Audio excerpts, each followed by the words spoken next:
আসসালামু আলাইকুম। HSC 26 batch. আমরা যারা একটু মোটামুটি খারাপ ধরনের স্টুডেন্ট আছি, যে অ্যাডমিশনে বুয়েট, ঢাবি এই ধরনের ভার্সিটিগুলোতে একটা সিট পাই গেলে আমাদের আলহামদুলিল্লাহ হয়ে যায়। আমি তোমাদেরকে একটা কথা বলি, আমার নিজস্ব মানে আমি যখন পড়াইতাম ওই টাইমে এরকম কিছু স্টুডেন্টদেরকে আমি দেখছি, কথা শোনাইতে পারি নাই। ওরা না, এই যে আমাদের হাতে তো কোশ্চেন ব্যাংক বাদে আর কোনো সুযোগ নেই, তো ওরা ওই প্রশ্ন ব্যাংকই সলভ করছে, বাট স্টিল চান্স পায় নাই। মানে আমি যে জিনিসটা বারবার বলি যে প্রশ্ন ব্যাংকগুলো সলভ করো, উদ্ভাস এসে যেটা নিয়ে আসো, ওরা এইটাই সলভ করছে, কিন্তু ওদের স্টিল চান্স হয় নাই। এটা প্রতিবার ঘটে। আজকের এই ভিডিওতে এটাই আমি এক্সপ্লেইন করব যে তুমি এই ভুলটা যেন কোনোভাবে না করো। আচ্ছা ভাই, বিফোর ইউ কন্টিনিউ সরি। আচ্ছা, তোমরা অনেকে আমাদের কোর্সের কথা জিজ্ঞেস করতেছিলা যে ডিসকাউন্ট আছে কিনা কোনো। তো আমাদের কোর্সের প্রাইসটা কিন্তু বাড়তেছে, ঠিক আছে? সো আমাদের 26 তারিখ সন্ধ্যা 7টা পর্যন্ত একটা ডিসকাউন্ট আছে।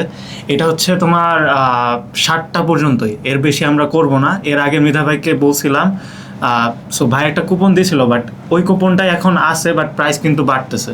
সো যারা কেনার প্ল্যান করতেছিলা আজকে 7টার মধ্যে কিনে ফেলবা, অ্যান্ড 7টা মানে 7টাই, এরপরে কিন্তু আমরা আর বাড়াইতেছি না। ইঞ্জিনিয়ারিং ভার্সিটি দুইটাই, রাইট? হ্যাঁ, দুইটাতে। বাট ভাই প্রাইস তো 2000-এর আশপাশেই রাখতেছো নাকি? মানে হ্যাঁ, আপাতত 2000-এর আশেপাশেই আছে, ফিউচার হয়তো বাড়বে। আচ্ছা, ঠিক আছে। আর কথা না শুনি আমরা, ঠিক আছে? আমরা ভিডিওতে চলে যাই। 2000-এর ভিতরেই আছে, মানে যেটা নীরব বলতেছে আর কি, এটা মানে বুঝতেই পারতেছে যে এটা যেরকমটা করে আমরা আগাই, এই মাইকটা দরকার নেই ফর দ্য মোমেন্ট। বাংলাদেশে একটা প্রচলিত সিস্টেম হচ্ছে, আমরা পরীক্ষার মাসখানেক আগে প্রশ্ন ব্যাংকগুলো ধরি। তোমারে আমি কয়েকটা লক্ষণ বা সিমটমস তোমাকে দেখাই। দেখো, আগে যখন প্রশ্ন ব্যাংকগুলো উদ্ভাসী বের করতো, তখন কিন্তু ওদের প্রশ্ন ব্যাংকে এই থিওরি পার্টগুলো থাকতো না। তুমি এখন প্রশ্ন ব্যাংক খুলে দেখো, প্রত্যেকটা প্রশ্ন ব্যাংক, মাস্টার প্রশ্ন ব্যাংকগুলোতে থিওরি পার্টটা অ্যাড করে। এই থিওরি পার্টটা অ্যাড করার মেন রিজন এইটাই, তুমি উদ্ভাসী এই ভিডিওটা সার্চ করলে পাবা যে শুধুমাত্র প্রশ্ন ব্যাংক করলে বুয়েট হবে কেনা। কমেন্টে আমাদের নাম অনেকবার পাবা, আমরা এটাই বলি। ওইখানে বারবার বলতেছে যে আমরা এখন থিওরি পার্ট অ্যাড করছি, কনসেপ্ট বুক, অন্যান্য বই, প্রিপারেশন বুক, এগুলো ছাড়াও সম্ভব। বাট এই জায়গাতে ছোট্ট একটা গ্লিচ আছে, ছোট্ট একটা ভুল আছে। এই ভুলটা যদি তোমরা করো হবে না। এখন ভুলটা কোথায়? বাংলাদেশের প্রচলিত সিস্টেম হচ্ছে পরীক্ষার 1 মাস আগে যে আমরা প্রশ্ন ব্যাংক ধরি। এইটা আসলে সব থেকে বড় ভুল। ব্যাপারটা এরকম না, মানে আসলে ব্যাপারটা এরকম না। তোমরা যারা মনে করছো এইটাই ব্যাপারটা, এমন না। পরীক্ষার 1 মাস আগে প্রশ্ন ব্যাংক কেউ যদি ধরে, সে অনেক বেশি কনফিডেন্ট হয় যে আমি টান দিয়ে শেষ করে ফেলাবো। যদিও এটা একদম টপার লেভেলের পোলাপানরা পারে, বাট স্টিল ওইটাও মেজর ভুল না। মেজর ভুল হচ্ছে আমার এখানে গুটি কয়েক প্রশ্ন ব্যাংক আছে, মানে এখানে ইঞ্জিনিয়ারিং ভার্সিটি মিলানো চিলানো আছে আর কি।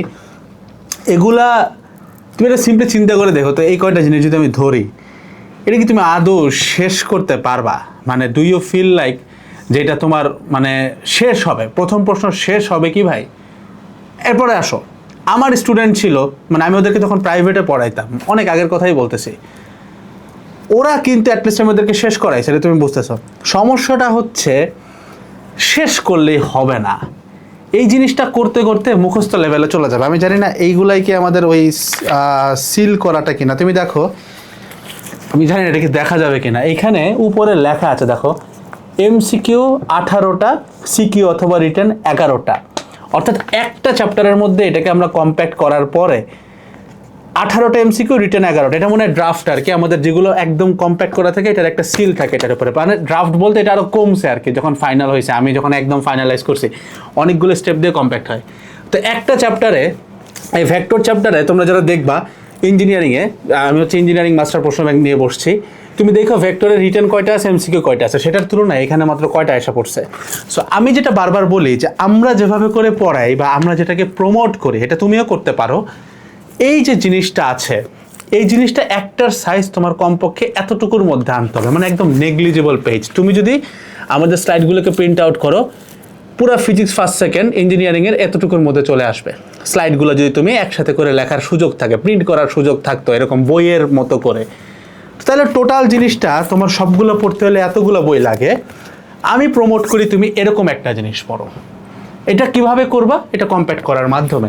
এখন এই কম্প্যাক্ট করাটাই স্টুডেন্টরা বোঝে না, স্টুডেন্টরা জানে না, এবং এরা এটা কখনো ভয় পায় না। কারণ তুমি দেখো, এই সবগুলো বই তুমি ধরলাম, তুমি অনেক কষ্ট করে একবার পড়লা, আমি ধরে নিচ্ছি তুমি একবার পড়লা। একবার পড়তে তোমার যতটুকু টাইম লাগবে সবগুলো বই, তাহলে তুমি দেখো আমি সবগুলো পড়বো না, সিম্পল এই মাথাটা বোঝো, সবগুলো পড়বো না, আমি সবগুলোরে কম্প্যাক্ট করে এইরকম একটা সাইজ বানাইলাম। এবার এই জিনিসটাই, এই বইটা ধরো 1 বার 2 বার 3 বার 4 বার 5 বার পড়তে পারবো। অর্থাৎ এইখানে 5টা বই, মানে আমি জাস্ট উদাহরণে বলতেছি আর কি, আমার 5টা বই পড়তে টোটাল যতটুকু টাইম লাগবে, আমার এই একটা বই 5 বার পড়তে কিন্তু একই টাইম লাগবে, বরং আরও কম টাইম লাগবে। তাহলে এই একটা বই কিভাবে তৈরি হবে? এরকম একটা বই তো বাজারে পাওয়া যায় না। ইয়েস, পাওয়া যায় না। সো দ্যাটস ওয়াই আমরা ওই কাজটাই করি, যে এই বইগুলোকে আমরা এমনভাবে কম্প্যাক্ট করি, এমনভাবে শর্ট করি, এমনভাবে জিনিসগুলোকে কেটে কেটে কেটে কেটে ছোট করতে থাকি। তোমাকে যে বললাম যে আমাদের একটা ড্রাফট থাকে, ড্রাফটের পরে অরিজিনাল থাকে, আমার মনে হয় এইখানে অরিজিনালটা নাই, মানে যেটার উপর আমাদের একটা সিল থাকে আর কি, কম্প্যাক্টের, এটা আমাদের টিম মেম্বারদের জন্য আর কি, ওরা দেখলেই বুঝবে। ওই সিলটা দেওয়া মানে ওই বইগুলো যেগুলোর উপরে সিলটা দেওয়া আছে, ওগুলো যদি জাস্ট পেজগুলো টান দিয়ে ছিঁড়ে ছিঁড়ে ছিঁড়ে ছিঁড়ে ওই ম্যাথগুলো মিলানো যায়, বইয়ের সাইজ এতখানি হয়ে যাবে। Total engineering, physics first second, math first second, chemistry first second, এতটুকু সাইজে চলে আসবে, যেখানে বইগুলোর সাইজ অ্যাটলিস্ট 3টা যোগ করলে এত বড় হবে। ভার্সিটির ক্ষেত্রেও সিমিলার এরকম বড় হবে।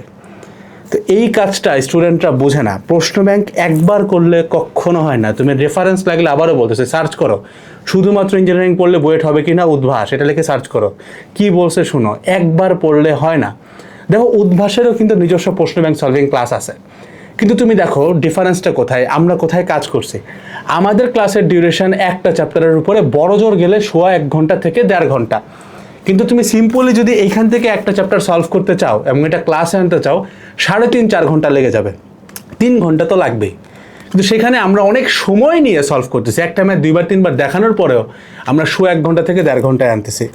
ক্লাস রেকর্ড করতে ওই 1.5 ঘন্টা থেকে 1.5 ঘন্টা টাইমই লাগছে, এডিট করতে কিছু টাইম লাগছে, কিন্তু ওই চ্যাপ্টারটার কন্টেন্ট যখন আমরা গুছাইছি, ওই একটা চ্যাপ্টার গুছাইতে আমাদের দেখা গেছে 1 দিন 2 দিন, কিছু কিছু বড় বড় চ্যাপ্টার যেমন জৈব যোগের মতো চ্যাপ্টার, ওইটা থেকে আমাদের শুধুমাত্র ইঞ্জিনিয়ারিং স্লাইড বের করতে আমার যদি মনে পড়ে 4 দিন কি 5 দিন লাগছিল। আমরা নিজেরা অফিসে থেকে করছি এগুলো অনেক আগে, মানে এটার প্রোডাকশন কিন্তু আজ থেকে কমপক্ষে 6 মাস আগে শুরু হয়েছে। এটা কমপক্ষে বলতেছে, এটা তো ডিরেক্ট বলা যায় না। সো একইভাবে জৈব যোগের ভার্সিটিটা আমার কাছে একদম মনে আছে যে 3 দিনের সাথে আরও একটা দিন যোগ করার মতো অবস্থা হয়েছিল। সো জিনিসটা এত সময় সাপেক্ষ কেন আমাদের? কারণ আমরা জিনিসটাকে এমনভাবে বানাই যে ধরো তুমি 2000 ম্যাথ করবা, আমি তোমাকে 20টা ম্যাথ সিলেক্ট করে দাগাই দেবো। ওই 20টা ম্যাথ করলে এমন একটা এক্সপিরিয়েন্স তোমার হবে যে 20টা যে পারে সে বাকি 2000টা পারে। অনেকটা সিম্পল এরকম যে ধরো তুমি কেতাব স্যারের ম্যাথ থেকে যখন তুমি চিন্তা করো যে অনেক এক্সপিরিয়েন্স স্যাররা কী করতো, কেতাব স্যারের ম্যাথ করাচ্ছে বা যে কোনো বইয়ের ম্যাথ করাচ্ছে, এসে সে তার মতো কয়েকটা ম্যাথ দাগাই দিয়ে চলে যেত। ওইগুলা করলে ওইখান থেকেই দেখা যায় যে একটা করলে বাকি 10টা হয়ে যায়। কিন্তু এই জিনিসটা একটা পাঠ্য বইয়ের ক্ষেত্রে করা অনেক ক্ষেত্রে অনেক সহজ হয়তো, কারণ এটা তোমার কখনোই কোশ্চেন নতুন করে অ্যাড হয় না, সেমই থাকে এবং সবাই এভাবে করে আসছে। মানে বোর্ড কোশ্চেনে কমন ফেলানো আর ওই একই কাজ করে অ্যাডমিশনের কাজটা করে অনেক জটিল। তো এই কারণে আমাদের এই কাজটা করতে অনেক লম্বা একটা সময় লাগে। এখন তোমাদেরকে আমি বলবো, বাসায় বসে তোমরা যারা আছো, এই জায়গাটা একদম ক্লিয়ারলি শোনো, বাসায় বসে তোমরা যারা আছো, সামনে তোমাদের অনেকে উইকলি যেই চ্যাপ্টারগুলোই থাকে না কেন, ওইটা বারবার দেখে দেখে এমন একটা মেকশোর করবা যে প্রথমে ধরো গোল্লা দিয়ে যাবা যে এই জিনিসগুলো একটা করলে আমার বাকিগুলো হয়ে যায়, এটা একটা করলে বাকিগুলো হয়ে যায়, এরকম প্রথমবার একবার করবা, দ্বিতীয়বার ওটা আবার সলভ করবা, তৃতীয়বার ওটা আবার সলভ করবা, এরকম 2 3 4 5 বার সলভ করতে থাকলে অটোমেটিক্যালি দেখবা ওই জায়গাটা তোমার আস্তে আস্তে আস্তে আস্তে করে কম্প্যাক্ট হতে থাকবে, ছোট হইতে থাকবে। তোমার আমি এই ভিডিওটা একটা সিম্পল কথা দিয়ে শেষ করি। আমরা যখন শুরু করছিলাম এডেড গ্রুপ, আমাদের টার্গেট ছিল কম্প্যাক্ট করে দেব। তখন বাংলাদেশে কম্প্যাক্ট এডুকেশন একটা মানুষজন এটাকে মনে করতে, এটা কখনোই হয়তো কাজে আসবে না স্টুডেন্টদের। কিন্তু আমি নিজেদের স্টুডেন্টদের ব্যর্থতা দেখছি, আমি আমার নিজের স্টুডেন্টদের সাফল্য দেখছি, আলহামদুলিল্লাহ। ওই এক্সপিরিয়েন্স থেকে আমি জানতাম যে স্টুডেন্ট যারা একটু খারাপ আছে বা যাদের প্রস্তুতি খারাপ, এই স্টুডেন্টগুলোর সব থেকে বড় পাথেয় হচ্ছে কম্প্যাক্ট পড়ালেখা, অর্থাৎ পড়ালেখাটা সংক্ষিপ্ত হবে। তুমি আজকের দিনে তাকাই দেখো, আমরা আলহামদুলিল্লাহ তোমাদের দোয়াতেই এই জিনিসটাকে এতটা ব্র্যান্ড লেভেলে নিয়ে যেতে পারছি যে আজকে অনেক বড় বড় প্ল্যাটফর্মও কিন্তু তাদের কোর্সে ক্লাসের শুরুতে শেষে বারবার করে কম্প্যাক্ট শব্দটা উল্লেখ করে। এখান থেকে তোমরা বুঝো যে এডেড গ্রুপটাকে কেন তোমরা চিনো, এডেড গ্রুপের সাথে কেন এতগুলো প্ল্যাটফর্ম কোলাবোরেশন করে, এটার জায়গাটা একটাই। সো আমাদের গাইডলাইনের থিম লাইনটাও ওইটা। তোমাকে এই ভিডিওটাতে আমি লাস্ট একটাবার বলবো, নিজে থেকে হইলেও এই প্রশ্ন ব্যাংকগুলোকে একটু কমানোর চেষ্টা করো, ছোট করার চেষ্টা করো। এই জিনিসটা অনেকটা ফরজ কাজের মতো। তোমার অন্যান্য কোচিং শিট লেকচার পড়া হোক না হোক, এটা মাথায় রেখো, যে কোনো ভর্তি পরীক্ষায়, বুয়েটের মতো ভর্তি পরীক্ষায় প্রায় 60% প্রশ্ন ব্যাংক থেকে আসে। লিটারালি 60%। তুমি উল্টায় দেখো যে 20টা বছর উল্টাবা, এবার 21তম বছরের বইয়ের প্রশ্ন উল্টায় দেখো যে দেখবা যে 60%-এর উপরে চলে আসছে। কুয়েট চুয়েট রুয়েট হইলে এই সংখ্যাটা প্রায় 70 থেকে 80 ভাগ চলে যায়। ঢাবি হইলে সেটা 70 থেকে 80 ভাগ, জাবি হইলে আরও বেশি। কিন্তু এগুলো ভার্সিটিতে কাট অফ মার্কস কত? কাট অফ মার্কস মানে কাট মার্কস কত? কাট মার্কস হচ্ছে 55 থেকে 60। অর্থাৎ কেউ যদি এই জিনিসগুলো হাতে রাখতে পারে, দখলে বারবার প্র্যাকটিস করতে পারে, একবার না বারবার করতে পারে, তার কিন্তু চান্স ছোটার সুযোগ অনেক কমে যায়। সো কথাটা আমি একটা লাইন দিয়ে শেষ করবো ভিডিওটা। একটা স্টুডেন্ট কনসেপ্টের যত বড় জাহাজ হোক না কেন, তুমি যদি এই একই প্রশ্ন ব্যাংক 20 বার 30 বার করে সলভ করে যাইতে পারো, ও কনসেপ্টের যত বড় জাহাজ হোক না কেন, তোমার সামনে আসলে তুমি ওটা ধৈর্য ছিঁড়া খাই ফেলতে পারবা। This is the effect of high practice volume. আসসালামু আলাইকুম, এইচএসসি 26 ব্যাচ, টাটা।